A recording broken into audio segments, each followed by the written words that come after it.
Est-ce que tu te trouves à chier des fois? T'inquiète, t'es pas spécialement nul, t'es juste, comme tout le monde, médiocre.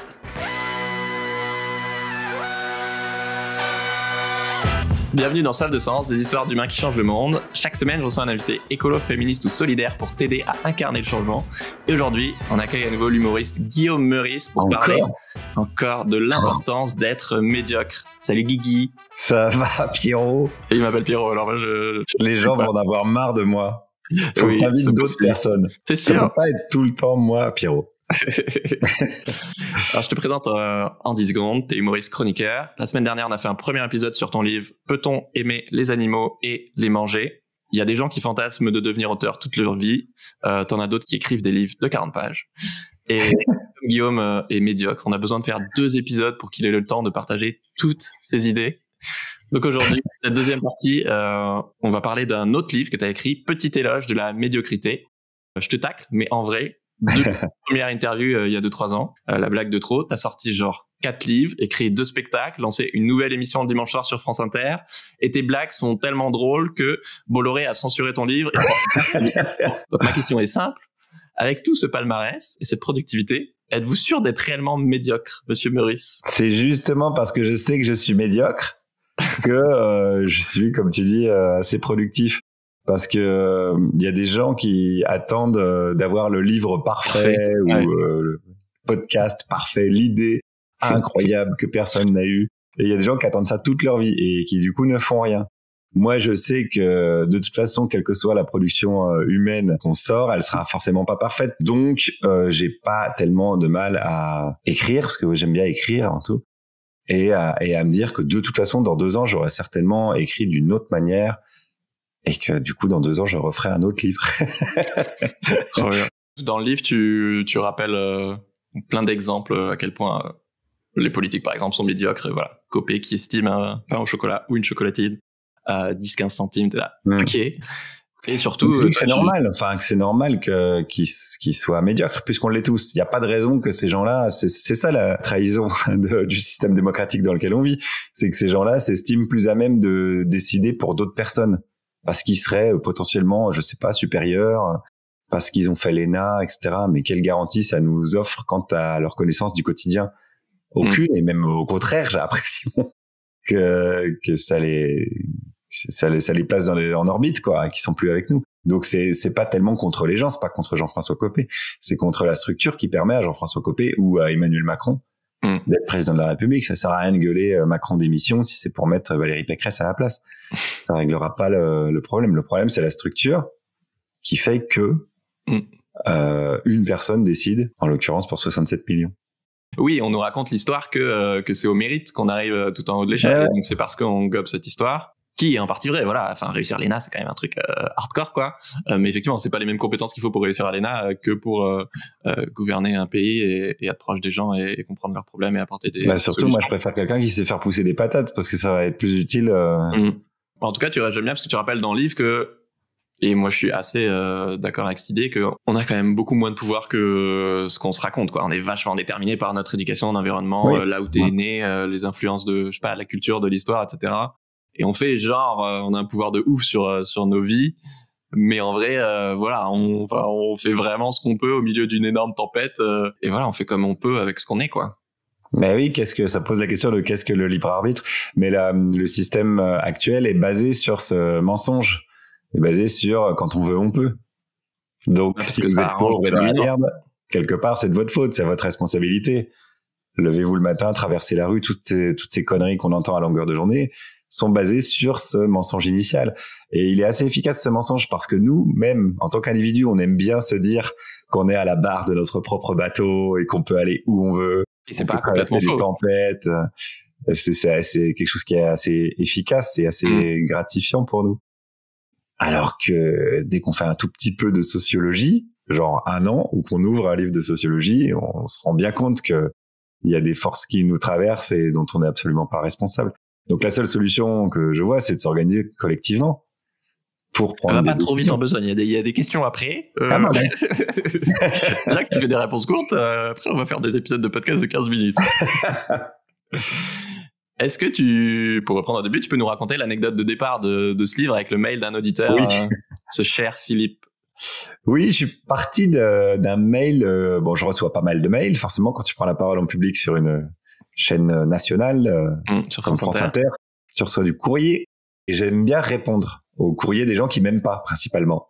Parce que ça m'intéresse d'avoir les arguments. Alors, des fois, c'est assez décevant, mais des fois, ça peut être intéressant. Et le premier chapitre du livre parle d'un mail que j'ai reçu d'un mec qui s'appelle Philippe et qui me disait que j'étais vraiment nul, quoi, nul. Pire que ça, il me met vous êtes médiocre. Donc bon, je dis chouette, je vais pouvoir répondre, etc. Et puis en réfléchissant à quoi répondre, je me dis mais en fait, oui, il a raison, je suis médiocre, il y a même pas tellement d'autres possibilités d'être dans la vie. Je pense qu'il l'est aussi, ce bon vieux Philippe, qu'on fait tous ce qu'on peut. Et je suis assez limité comme tout le monde. Alors ça m'a questionné pas mal. Je sais plus exactement ce que je lui ai répondu, mais j'ai dû lui répondre un truc du style bah oui, je suis médiocre. Bien vu Philippe. Je suis démasqué. Et vous, expliquez-moi pourquoi vous n'êtes pas médiocre. Et je pense que j'ai jamais eu de réponse.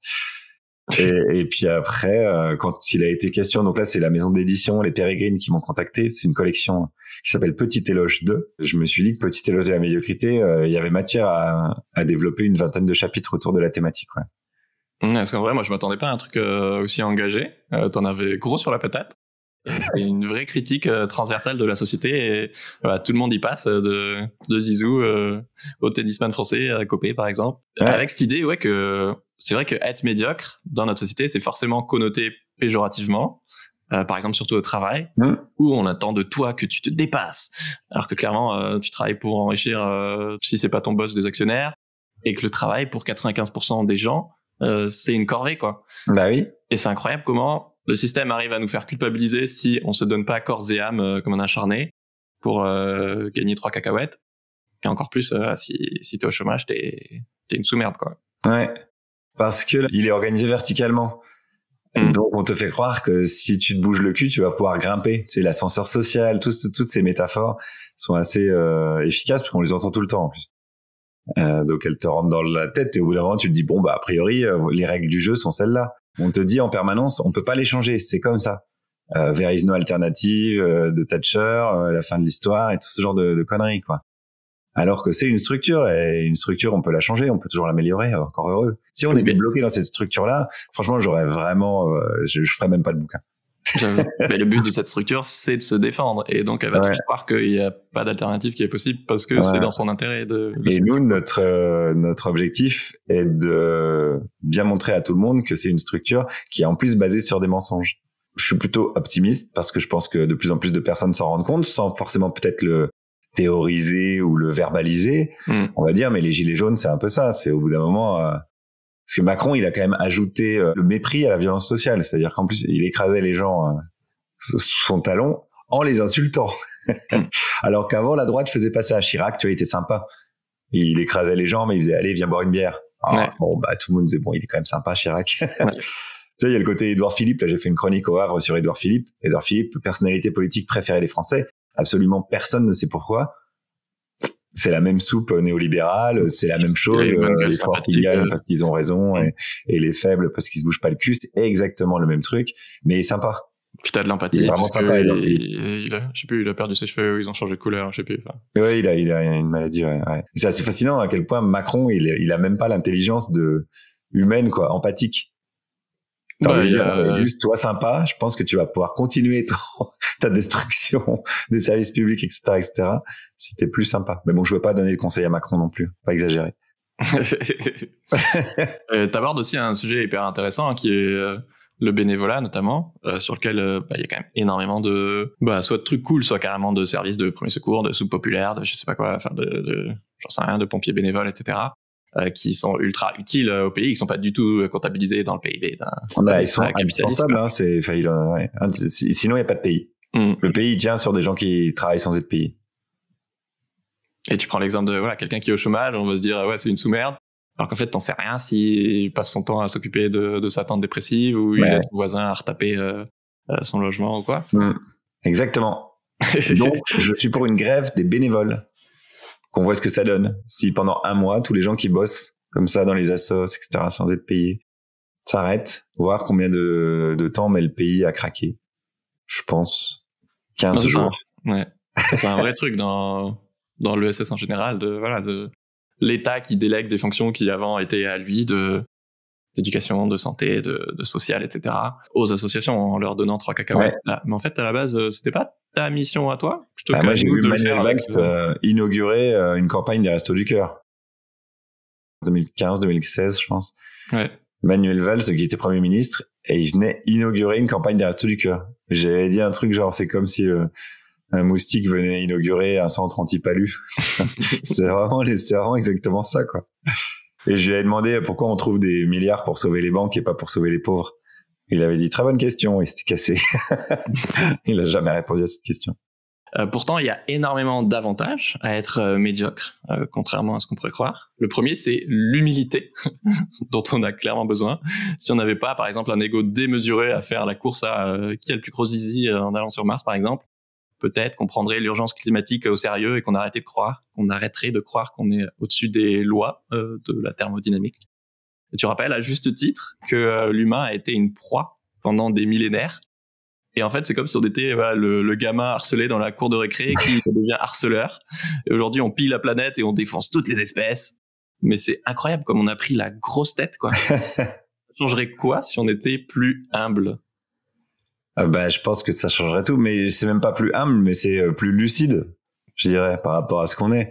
C'est un manque de lucidité que de se dire qu'on est une espèce supérieure, qu'on s'est extrait de la nature. Le pire, c'est que ça a été pensé, quand on parle de la philosophie des Lumières. On parle de Descartes, qui est un mec qui a dit il faut se faire un maître et possesseur de la nature.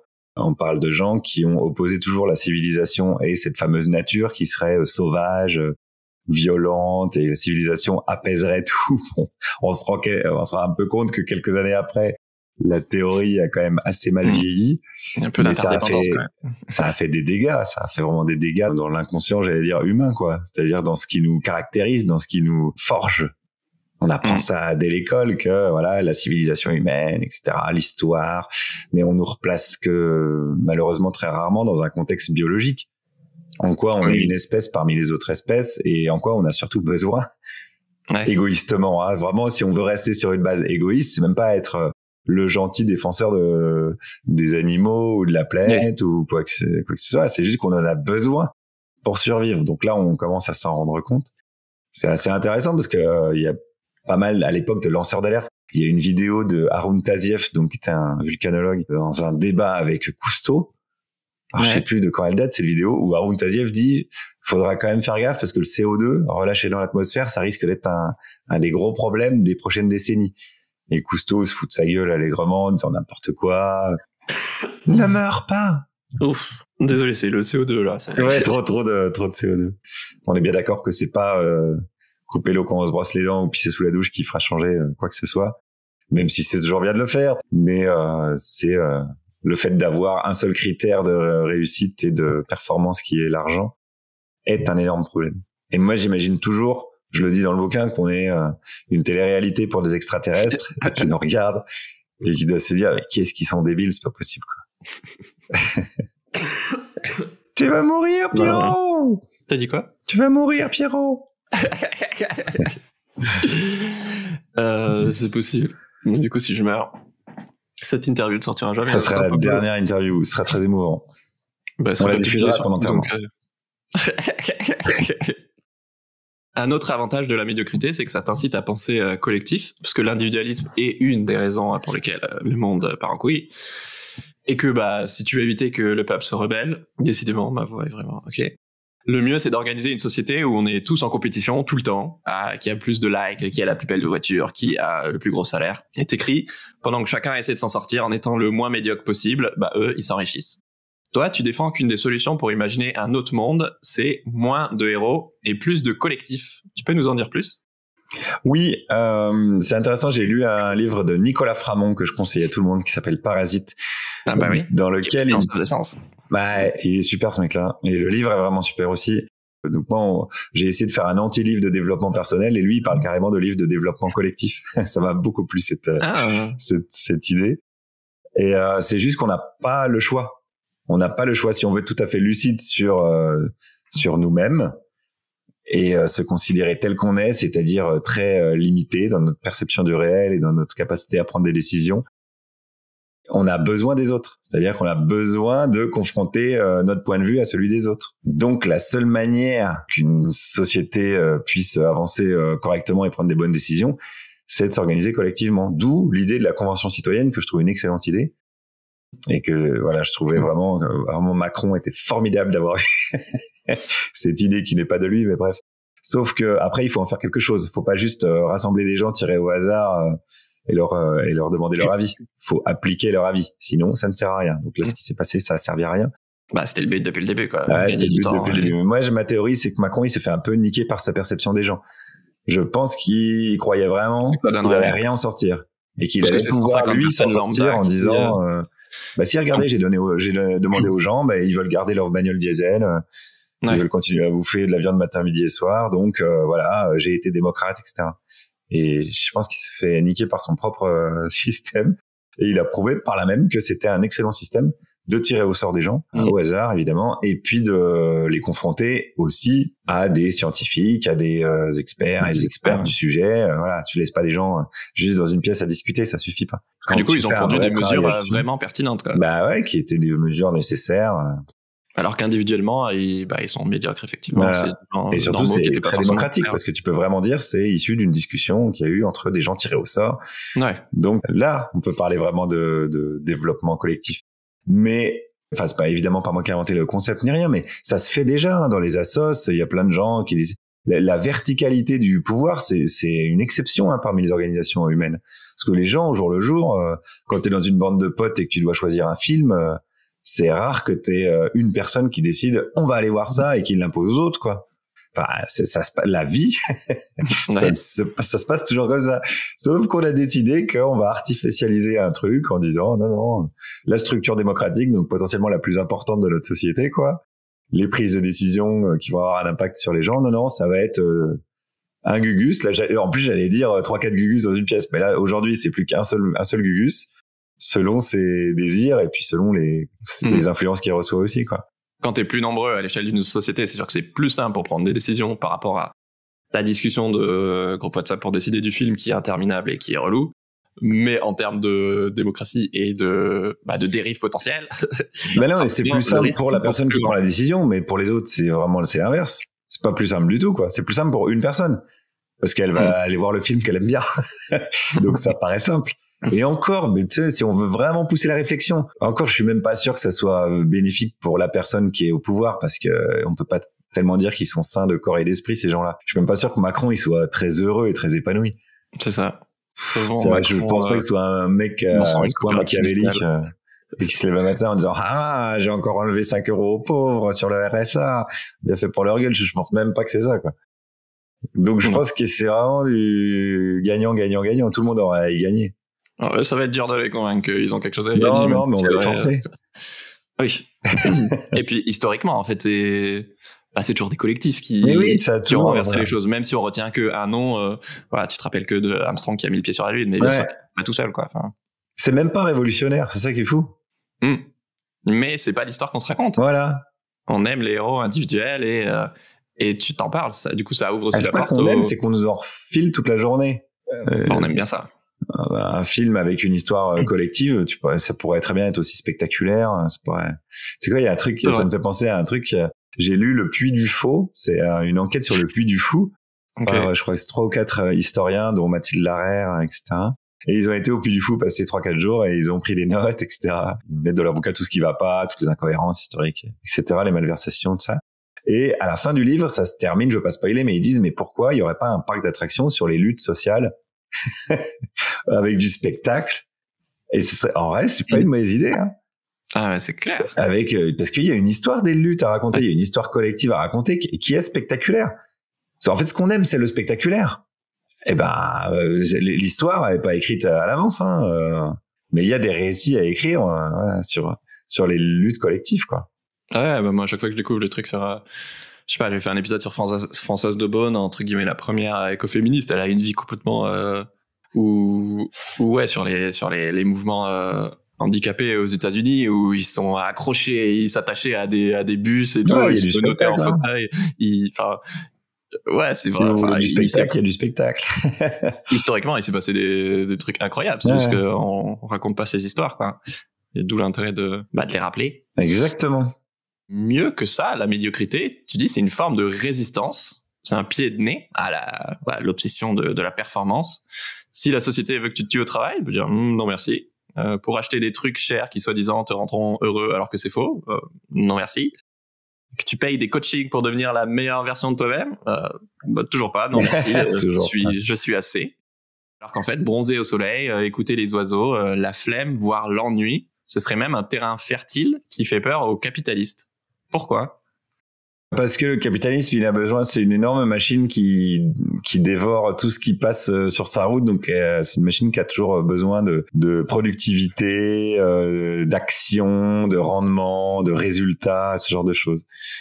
Et donc, c'est une machine qui peut pas comprendre la flemme. D'ailleurs, on le voit en ce moment là, ils veulent faire bosser les gens au RSA parce qu'eux, ils se disent RSA, donc mec sur son canapé toute la journée. Enfin, bref, donc c'est une machine qui a besoin de ça. Donc la résistance à cette machine, c'est de justement ne rien faire, ne rien produire qui la ferait grossir. Quand je dis le mot produire, c'est à dessein, c'est-à-dire que produire, si tu vas passer 2 heures avec ta mamie, le capitalisme, il considérera que t'as rien produit. Moi, je considère que t'as produit un truc qui s'apparenterait là pour le coup à de la civilisation humaine. Mais le capitalisme, ça lui va pas. Il va dire que t'es un feignant parce que t'as regardé les chiffres et les lettres. Donc, mais moi, je milite pour qu'il y ait plus de, c'est ce qui se dit aussi beaucoup dans les manifs, plus de liens, évidemment. Puisque c'est juste ça. En fait, c'est notre raison d'être. C'est la raison d'être de notre espèce. C'est de créer des liens entre nous. Mais ça, le capitalisme, il aime bien, mais quand c'est dans un but de produire une bagnole ou un truc qui va pouvoir revendre et qui va pouvoir avoir de la plus-value, parce qu'on est quand même sur un système dont le seul thermomètre, c'est le PIB. Lui, il considère qu'une infirmière qui soigne quelqu'un, ça coûte de l'argent.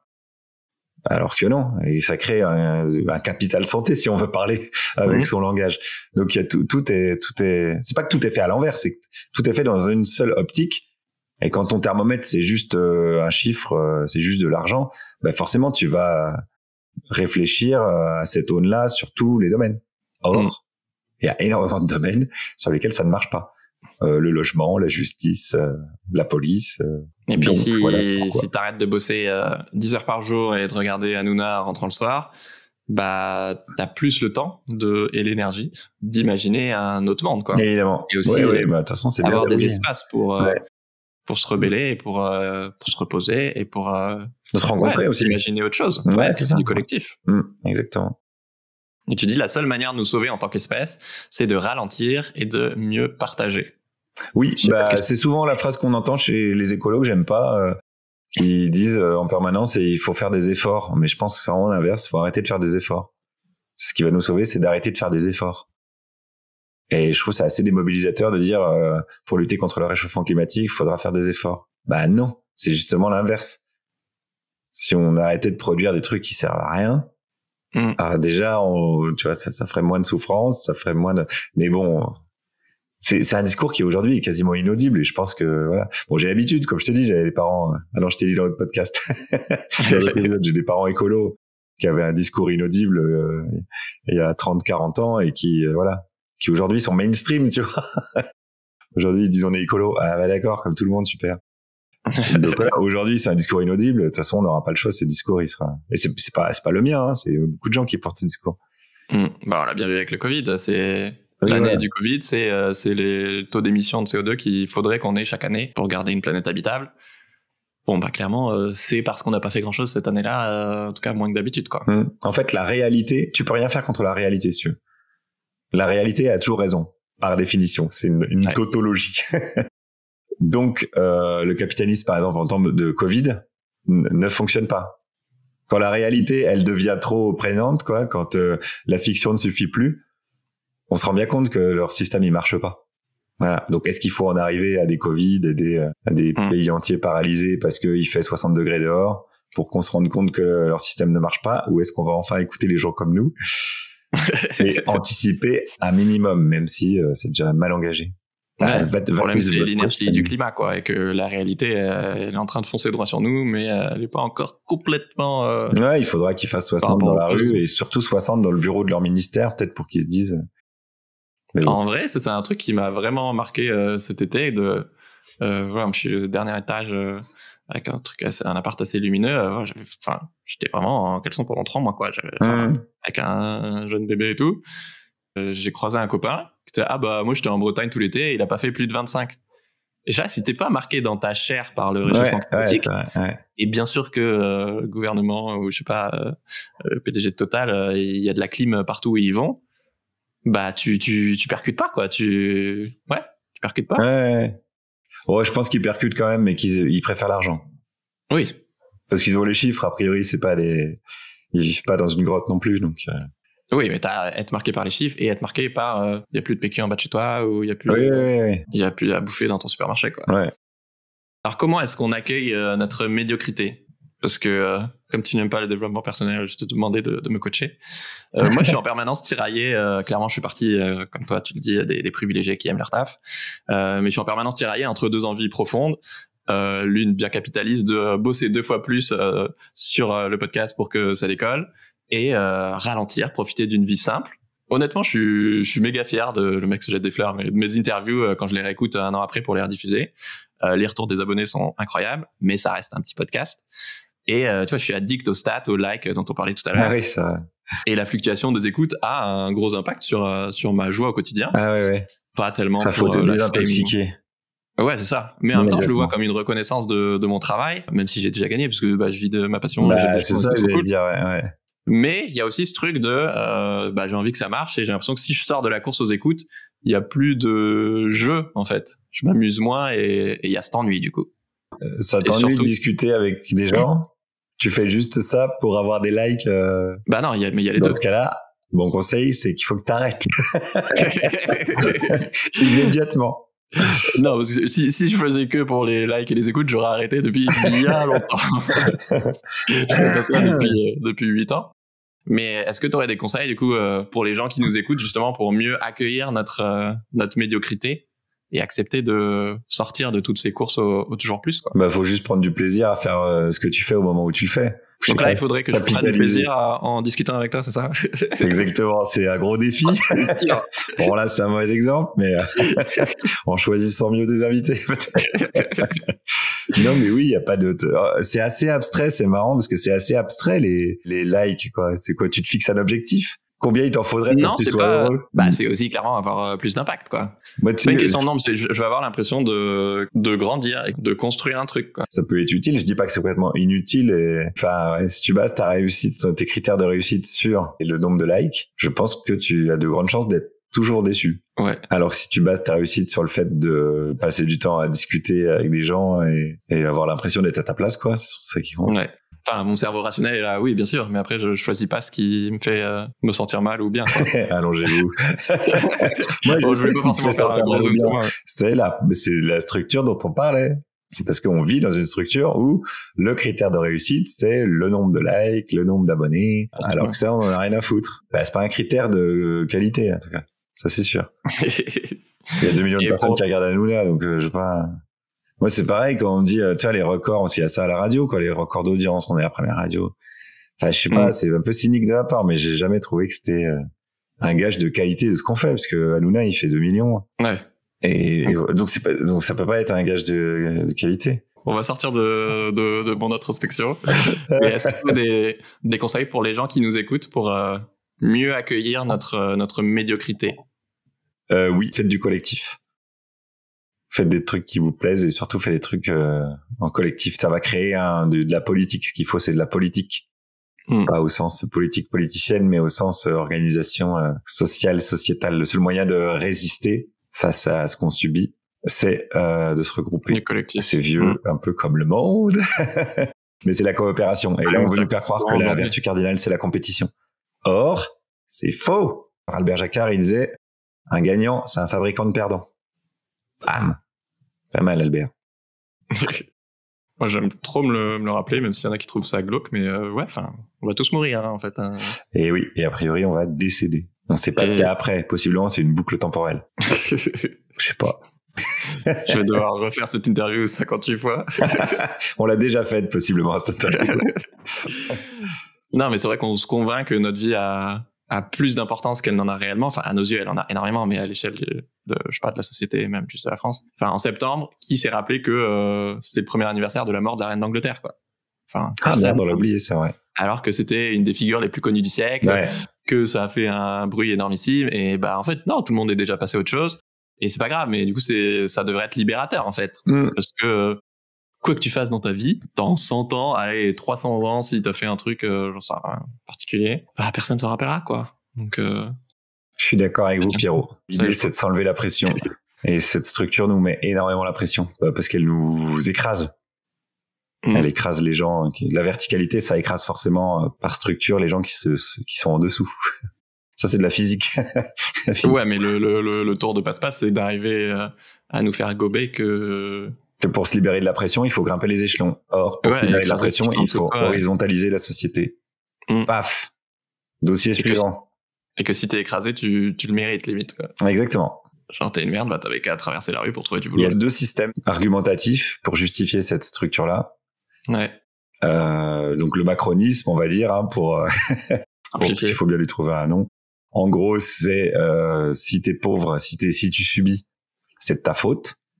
À toi de trouver les moyens de t'en sortir. On est tous des individus avec un libre arbitre, etc., etc., etc. Tu connais cette fable.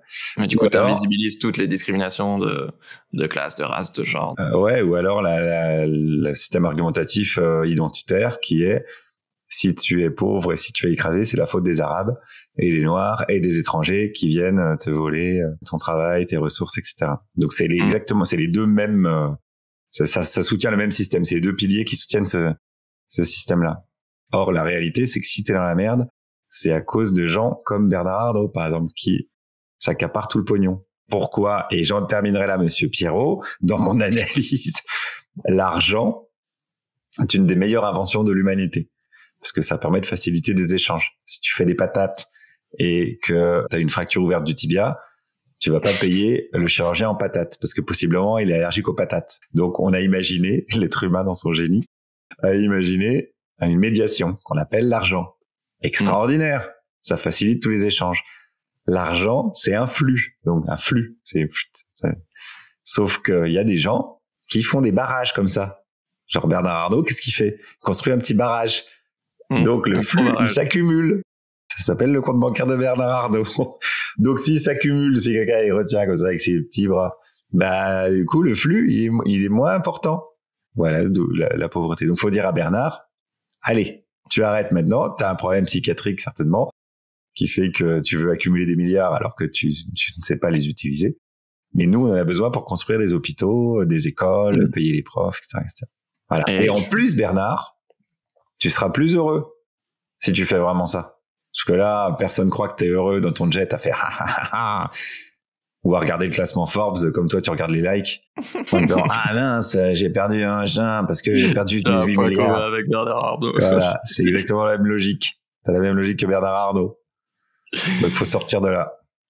Pas tellement, parce que il est pompé au vif. Moi, ce qui m'intéresse, c'est pas d'être devant mes copains. Je suis trop content pour mes potes podcasteurs quand leur podcast grandit. Mais c'est la progression, en fait. J'ai envie de grandir et d'avancer, quoi. Mais oui. Ne t'inquiète pas, tu grandis et t'avances déjà. Je réinvite les mêmes invités. Ouais, mais t'es peut-être plus à l'aise dans ton questionnement, t'es plus... c'est normal, encore heureux qu'on progresse. Là, c'est sûr qu'avec toi, là, je me lâche plus parce que, forcément, tu m'as mis à l'aise la première fois, donc... Ouais. Donc là, j'ai fait, ok, c'est bon, c'est Guigui. C'est à la maison, quoi. Le corollaire. Le gars a dit corollaire. Comme ça, quoi, sans prévenir. Ouais, c'est sûr, ok. Je veux dire, j'ai écrit des livres, mais en même temps, t'en as écrit 8 fois plus que moi, donc ça marche pas du tout. Ouais, j'ai écrit des petits, c'est ça la chose. Ouais, ils sont pas très longs, les biens non plus. Mais bon, là, on part trop sur une tangente. Ce que je voulais dire, c'est que, évidemment, on l'a dit dans l'interview, justement, avec Nicolas Framont sur les milliardaires sont-ils des parasites, sur fait du yoga par la révolution, etc.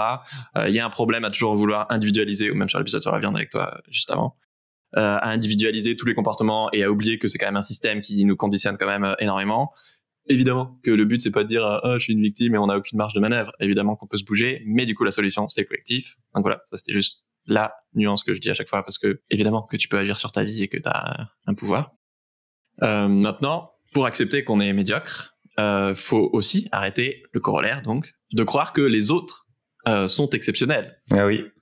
Et si tu mets pas les autres au-dessus de toi, bah forcément tu seras pas en dessous d'eux, quoi. Exact. C'est ça qu'il faut faire. Parce que personne n'est vraiment exceptionnel. D'ailleurs, il suffit de rencontrer ses idoles pour se rendre compte qu'ils sont pas vraiment exceptionnels. Oui, toi tu parlais de quand t'as rencontré Donald Duck, que t'admirais, je sais pas, à Disneyland, je crois. C'est un vrai con, Donald Duck, en fait, dans la vie. Alors, je l'aimais beaucoup dans ses BD. Oui, dès que tu te confrontes à la réalité, c'est ce qu'on disait tout à l'heure, hein, la réalité, elle t'apporte à peu près toutes les réponses. Si tu veux bien l'observer et lui accorder un tout petit peu de temps, c'est pour ça que c'est pas très compliqué, hein, encore une fois, c'est pas révolutionnaire. Hein. Après, il y a la réalité et il y a les histoires qu'on raconte par-dessus. Parce que, effectivement, tu dis combien d'héritiers reprennent l'entreprise de leur père. Ben voilà, est-ce que Yannick Bolloré, quel mérite il a à être président de Vivendi, c'est le fils du milliardaire Bolloré, quoi. Et ils sont obligés de cette fable parce que c'est marrant qu'elle marche encore d'ailleurs, cette fable. Ils sont obligés de dire, bah non, je l'ai mérité, alors que tout le monde voit bien que non, t'es juste né au bon endroit. Mais s'ils avaient pas ça, ils diraient quoi? Bah, je suis juste né au bon endroit, désolé. Moi, je préférerais qu'ils assument carrément, mais ça durerait pas longtemps. Leur hégémonie durerait pas, quoi. On est tous pressés tout le temps. Toi, tu te bats aussi pour le droit à ralentir. Pourquoi est-ce qu'on a cette obsession à vouloir être hyper productif, à dépasser nos limites? Parce qu'on nous laisse pas le choix. Encore une fois, c'est un problème de structure. Parce qu'on nous dit ça en permanence. On nous dit qu'il faut être performant, le temps c'est de l'argent et tout ce genre de conneries, quoi. On nous dit qu'il faut être efficace, 24 heures sur 24. On nous met dans cette logique-là, comme on nous met en compétition les uns avec les autres. Dès qu'il y en a un qui va un peu moins dormir pour taffer un peu plus et gagner plus de sous et potentiellement passer notre N+1, nous on se dit merde, faut que je me mette mon réveil 2 heures avant, etc., etc. Enfin, c'est un suicide en vrai, c'est un suicide collectif ce truc. Et il y a cette volonté du coup croissante de vouloir maîtriser le temps, voire d'aller plus vite que le temps, comme si on pouvait le rattraper, voire le dépasser. Enfin, sauf que c'est le temps en fait. En fait, on est dans une logique de sportif de haut niveau. C'est pour ça que j'en parle dans mon bouquin, mais c'est pas tellement. C'est drôle parce que j'ai fait une interview sur C'est à vous pour la promo du bouquin et je parlais des nageurs de compétition. Et tout. Et après, ça m'a valu pas mal de mails d'insultes de la part de sportifs de haut niveau. Parce que je disais qu'ils sacrifiaient leur jeunesse à compter des carreaux dans une piscine pour nager 1/100 plus vite qu'un autre mec à l'autre bout du monde qui sacrifie sa jeunesse. Et je trouvais ça complètement con. Et donc, il y en a plein qui m'ont envoyé des mails en disant, tu dis n'importe quoi, c'est pas un sacrifice, machin. Et il suffit de taper leur nom plus sacrifice dans Google et ils ont tous donné 10 interviews en disant, évidemment, c'est un énorme sacrifice d'être sportif de haut niveau, etc. Passer cette constatation. En vrai, j'en ai rien à foutre qu'ils sacrifient leur jeunesse parce que c'est leur vie et tant pis pour eux. Mais cette logique-là, elle se diffuse dans toute la société. Cette logique de compétition, à l'école, dans le travail, etc., etc. Donc, même dans la police, où il y a des logiques de statistiques avec un chiffre à faire, etc., etc. Donc, c'est ça, en fait, le problème. Si ça restait cantonné à la compétition, genre à la nage, à la brasse, au crawl ou au 110 mètres haies, on est vraiment rien à foutre. Vous pouvez vous réunir tous les jours, sauter des haies en calculant qui saute les haies le plus vite, mais vraiment, il n'y a pas de souci. Si ça vous amuse. T'imagines une compétition en 200 mètres, 4 nages avec Macron, Bolloré. Voilà, mais au moins, la qualité, enfin, l'avantage que ça a, ce genre de truc, c'est que c'est quantifiable. C'est-à-dire qu'à la fin, tu sais, le mérite est quantifiable, tu vois. Tu sais, lui, il a nagé plus vite que l'autre, quoi. Alors que dans la vie, c'est jamais quantifiable. Mais bon, bref, cette logique-là qui infuse dans toute la société me paraît très, très néfaste. Pas qu'à moi, mais évidemment. Donc, c'est toujours la même chose, cette logique de compétition. Alors, ce qui fait que notre espèce, elle a survécu aussi longtemps, en tout cas qu'elle a survécu tout court, c'est qu'on est une espèce qui sait à merveille coopérer. Et ça, on a un petit peu oublié. On coopère, je veux dire, entre nous. On se tape aussi entre nous. Mais oui, quand je dis on, il faut toujours se méfier des on, mais quand je dis on l'a oublié, c'est on nous le fait oublier, quoi. Ouais. Je trouve que c'est ton livre le plus corrosif. Ah oui. J'ai très envie de caler corrosif. Est-ce que toi, t'as l'impression dans ton engagement, parce que oui, c'est un engagement, t'as l'impression d'avoir évolué récemment? Toujours, je pense, j'espère qu'on évolue tous les jours. Je sais pas si c'est dans le bon sens, mais je lis beaucoup, je regarde beaucoup de podcasts. Je suis assez curieux de nature, donc Et puis, encore une fois, j'aime bien écouter les gens qui m'aiment pas ou qui me font des reproches. Je trouve que c'est intéressant pour progresser. Quand c'est des critiques constructives, évidemment. Mais j'aime bien même les critiques pas constructives parce que je me dis, tiens, c'est marrant que la personne ait pris 10 minutes de sa vie pour m'insulter. Il fallait vraiment que je la mette en colère. Du coup, j'aime bien comprendre d'où vient cette colère. Et est-ce que tu as l'impression d'être plus radical dans ton engagement parce que les problèmes sont de plus en plus énormes? Oh, sans doute. Sans doute, oui. Oui, mais c'est pas une radicalisation, c'est que je pense, oui, que j'ai compris plus de trucs. Je pense que j'ai compris que c'est un vrai problème structurel et que c'est pas un problème individuel. J'avais pas l'impression que tu mettais autant l'accent là-dessus avant. Ouais, c'est sûrement ça que j'ai compris. Je me suis dit, et c'est possiblement en interrogeant des gens tous les jours dans la rue, tu vois, des gens lambda, en faisant des micro-trottoirs, que je me suis dit, mais en fait, le problème, c'est pas le mec du coin de la rue, quoi. C'est pourquoi ce mec du coin de la rue, il va me dire une dinguerie raciste. Ouais. Alors qu'il vit dans un beau quartier et que les seuls noirs qui croisent, c'est les mecs qui vident ses poubelles. Je me dis, merde, alors cette personne-là, qui est-ce qui lui raconte ces conneries? Et là, tu commences à cogiter, à te dire, ah bon, ok. Le problème, il est beaucoup plus vaste que il faut que les gens soient gentils, quoi. Pareil, est-ce que tu as eu des retours sur des anecdotes de lecteurs sur Petit éloge de la médiocrité? Ouais, pas mal, mais j'étais assez surpris du succès du bouquin, pour le coup, du nombre de ventes. Ouais, je pensais pas que ça allait intéresser autant de gens. Le sujet et le titre sont trop bien. Et il y a plein de gens qui m'ont dit, ça me fait du bien. Oui, il y a beaucoup de gens qui me disent, je me sens moins seul. Ouais. Je pensais déjà, c'est souvent ça, un bouquin qu'on aime bien, c'est quelqu'un qui arrive à mettre en forme une impression qu'on a et puis qu'on n'a pas eu le temps de poser sur le papier ou de pousser un peu plus en avant. Et donc j'ai beaucoup de réflexions comme ça. Des gens qui me disent, je sentais bien que c'était ça que je me disais, mais j'avais jamais mis les mots dessus et là ça me fait du bien. Je me sens moins seul. Ouais, c'est drôle, hein. Bah ouais, tu touches du collectif, encore une fois, tu vois, quand je te dis on est moins seul, c'est de se dire un livre, ça, mais c'est comme un spectacle ou une chronique. Tu te dis, bon, bah voilà, mon point de vue, c'est ça.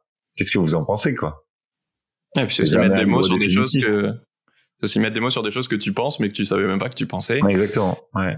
Et je trouve qu'il y a, sur les réseaux sociaux récemment, ces dernières années, il y a de plus en plus justement de coups de gueule contre justement se lever à 5h du matin, tous les trucs un peu, les douches froides, ça te flingue, en fait, ça te flingue. Ouais. Et alors que en fait, j'ai pas envie d'avoir une carrière exceptionnelle, j'ai pas envie de juste kiffer ma vie, être heureux, avoir une vie simple mais c'est un idéal qu'on a perdu, quoi. Enfin, on est tellement en mode il faut absolument être extraordinaire.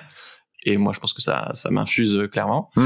Et en même temps, t'es là, mais tout le monde peut pas être entre guillemets extraordinaire, ou ta vie peut pas être extraordinaire. Non, personne n'est extraordinaire, c'est ça le. Et personne n'est extraordinaire. Et du coup, ça t'empêche de profiter des choses simples, quoi. Ouais, c'est ça. Ouais.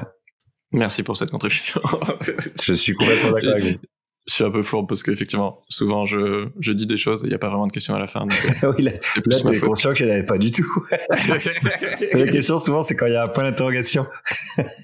C'est comme ça qu'on reconnaît. Et si j'ai la voix qui monte à la fin, mais c'est pas une question, ça marche? Ouais, ou alors tu peux dire la même chose, tu fais ton petit édito là, puis après tu dis qu'est-ce que t'en penses. Ça donne l'impression qu'il y a une question. Merci Guillaume pour ce double épisode. Ton livre Petit éloge de la médiocrité qui cartonne est donc disponible partout en librairie. Et effectivement, tu es désormais l'invité numéro 1 du podcast avec 3 interviews à ton actif. Qui va faire mieux? Je sais pas. Je vous conseille les 2 précédents où on a beaucoup ri aussi. Celui de la semaine dernière avec sur les animaux et celui d'il y a 2 ans. Avec ta maman. Avec ma maman. On embrasse. Ciao tout le monde. Salut. À dimanche prochain.